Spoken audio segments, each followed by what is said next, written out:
Welcome back. Well, today I am joined by Katie Porter, who is always a breath of fresh air with lots of information, especially for our seniors. So, Katie, thank you so much for joining me. How are you today?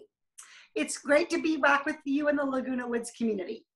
Well, you always have such great information, so I really appreciate it. Now, you are going to be holding a town hall for a very important subject matter. Can you tell me a little bit about it?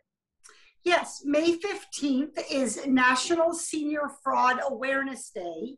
And as a longtime consumer advocate, one of the things I have seen is that absolutely nobody, regardless of their age or their political views or where they live, likes to feel scammed or ripped off. So May 15th is the day set aside particularly to educate seniors and to try to combat predatory scams and things that target the elderly. So our office is having a town hall at 11 a.m. on May 15th, and it will be a virtual event, and we'd love to have people come and listen. You know, what are some of the main fraudulent things? Is it still Social Security, or are there others now? We definitely see continued Social Security scams. We also see a lot of Medicare fraud. And this is not necessarily by the seniors themselves, but the fraud is being committed against taxpayers and sometimes different medical providers or others. So there's a wonderful program called the Senior Medicare Fraud Patrol. And we did a town hall earlier in the pandemic talking about what this patrol can do, but it's basically a group of citizens who are specially trained to help watch out for Medicare fraud. Another big area of concern is with this pandemic itself, we have seen some kinds of fraud spring up specific to the pandemic. People saying that if you pay them, they'll help you get your $1,400 check. Or if you pay them, they can locate you a vaccine right away. And so anytime that we have any kind of new government program or government assistance, unfortunately, we often see scams cropping up with that. Yeah, it's just a shame, the amount of time and effort that they put in make these things seem so legitimate. And our poor seniors are the ones that are targeted because you never know. They're afraid, they're frightened. Oh my gosh, they want to get the vaccine ahead of anyone else. So absolutely, these things are terribly frightening. And one thing I want to emphasize, Lisa, is that, I think one of the things that happens when we get scammed is we often feel embarrassed. We think, oh, I should have known. These scammers can be very, very sophisticated. And so one of the things I want to encourage people is if you've been scammed or cheated, speak up. Call the California Attorney General, call the Orange County District Attorney, report it to the Consumer Financial Protection Bureau or the Federal Trade Commission, because you are helping to stop somebody else from getting ripped off. So not only are you trying to make it right for yourself, but you're trying to right it for everyone else. And so I really want to encourage people, it can be difficult, even if you do your due diligence, to avoid these kinds of scams. But instead of feeling bad for yourself, fight to help the other person avoid having that happen to them. That's really an important issue is because I think there have been people who have been taken advantage of, but they don't want to call, not because of embarrassment, but because they think, oh, mine isn't that big of a deal. And that's concerning to me, because if they all think like that, then no one will call. Well, and this is the biggest problem we have. We actually have pretty strong laws to prevent consumer fraud in this country, but it's massively underreported and underprosecuted. And one of the reasons is people feel bad. I mean, I'm an expert on consumer law. I literally wrote a book, a 900-page book on consumer law, and I've been ripped off. It can happen.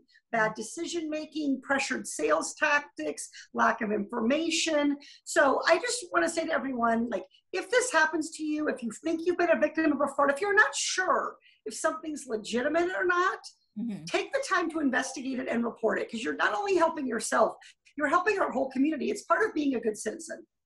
Do you think that, for instance, if they do report it, those that they're reporting to, maybe federally or just even locally, do you think there's enough people to handle these situations because they're so prevalent?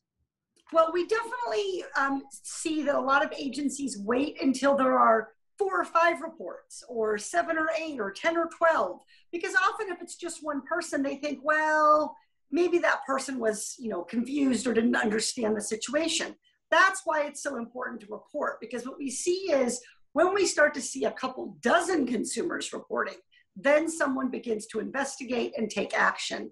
And particularly with regard to financial scams, those, the Consumer Financial Protection Bureau, postal services, also we have Postal Inspector General, we even have a postal police. So if you're scammed by mail, you can let your postmaster know or your post office know. But I do think if enough people speak up, there is an effort to take action and protect consumers. Oh, that's good to know. So definitely make sure that they do that. Now you also have, you're doing things on social media as well. Tell me about those.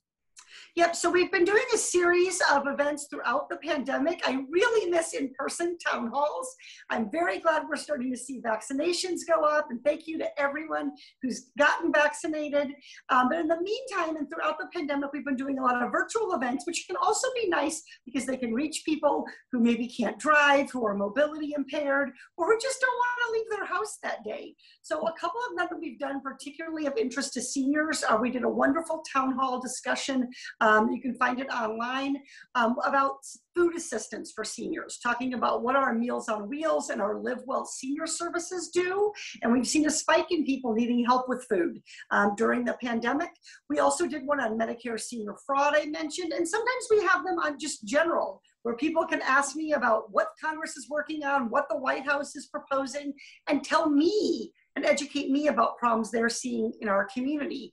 You can find out about all of our town halls, both watch ones that have occurred in the past and learn about ones that are coming up if you visit our website. It's Porter, porter.house.gov, and there is a town, if you go to the contact tab, underneath that there's a thing for town halls, and we'll have a lot of them on there that you can watch, and that's where you can keep an eye out for future events or by subscribing to our newsletter. You know, it seems since we've started talking just over the last couple years, you really do care for our seniors, and you're doing so much for them. Why seniors? Because seniors are an important part of our community. Just because you may not be working, you may be retired, you may be older, you may have a disability, doesn't mean you aren't part of the vibrancy of what makes Orange County a terrific place to live. And so I try to really think about, my job is not just to represent the people who voted for me, it's to represent everybody. And that means thinking about children, for example. So I also do a lot of specialized outreach and programming for children. And they're not even voters, but they're our future. And our seniors are there. They have lots of years of experience. They make so many important contributions through volunteering and others. And I learn so much from talking with them. So for me, the outreach we do and the special things we do for seniors, I try as much as I can to replicate that for every different kind of community, whether it's geographic or demographic. That is very, very nice of you, and they all really appreciate it. In fact, that's my job, Lisa, and I'm glad to have it, and I'm going to keep working hard at it. Well, and you have a lot of passion, which is really important, because you could just do your job, but you do your job with passion. I think that's awesome. And well, I think too often people feel like maybe the government doesn't really care.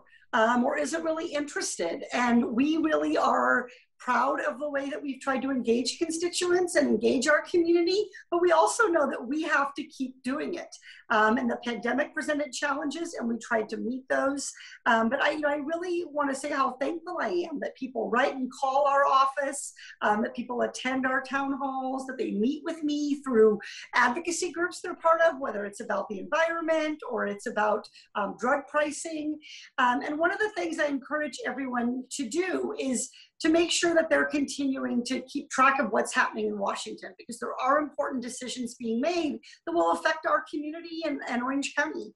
Exactly. And lastly, tell me a little bit about the Home Care for Seniors Act. This is the latest bill that I've introduced into Congress. It is called the Home Care for Seniors Act. And what I'm going to do is help people age with dignity and making their own choices.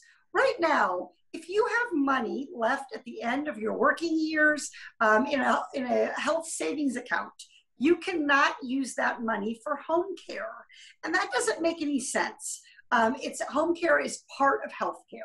And so it's just changing where it's delivered rather than being in a facility. It's being done in your home, but we should let people use the money, their own money, that they set aside for health care to receive care in their home. Home care can be expensive, and during this pandemic, it's been a challenge. And so the Home Care for Seniors Act would make it clear that this is the taxpayers' dollars, it's their savings, it's their own money. They should be able to use it to spend to take care of themselves in their care setting, whether that's home or a care facility. Ah, that's a good one. That's a great one, because, you know, sometimes the money does just go to waste, and you don't want that to be the case. So that's awesome. And none of us can predict exactly what we're going to need or exactly our situation. So the goal is really to let the money work to help heal the person, help them recover. Exactly. Well, as always, thank you so much. Absolutely. Thank you.